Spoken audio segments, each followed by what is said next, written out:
चीन का कोई हृदय परिवर्तन तो नहीं हुआ, बल्कि भारत से पंगा लेकर चीन को अब तक अरबों डॉलर के फटके लग चुके हैं और इसलिए उसके होश ठिकाने आए हैं। 15 जून 2020 यही वो तारीख है जिसका बदला लेने के लिए भारत ने चीन पर ऐसा आर्थिक हमला किया कि चीन के होश फख्ता हो गए।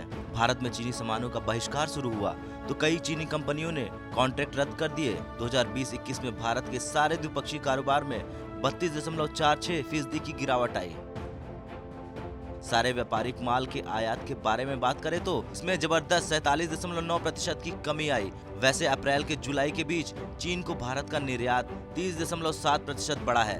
वैसे ओवरऑल निर्यात में 30% की गिरावट आई है। अप्रैल को छोड़ दे तो चीन को भारत का आयात हर महीने बढ़ा है।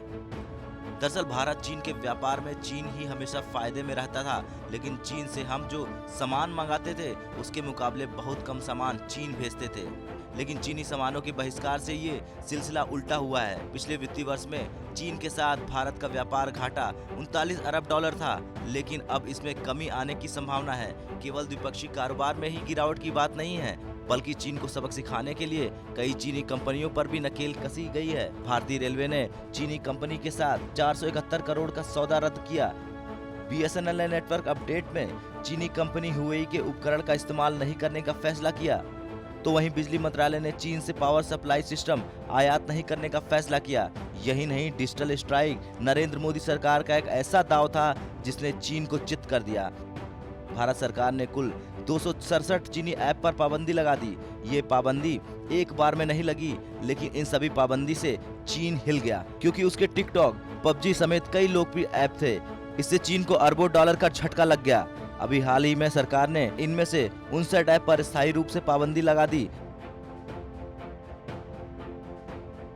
ऐप पर पाबंदी को लेकर चीन पहले से ही परेशान था। 59 ऐप पर स्थायी रोक से वो और बौखला उठा। दरअसल शुरुआती बैन के बाद इन कंपनियों को नोटिस भेजे गए थे। इन ऐप से देश की सुरक्षा को भी खतरा था, लेकिन कंपनियां इस बारे में संतोषजनक जवाब नहीं दे पाई, जिसके बाद अस्थायी पाबंदी को अस्थायी पाबंदी में तब्दील कर दिया गया। चीन समझ चुका है कि इन नुकसानों से बचना है तो भारत से संबंध सुधारने के अलावा दूसरा कोई और चारा नहीं है।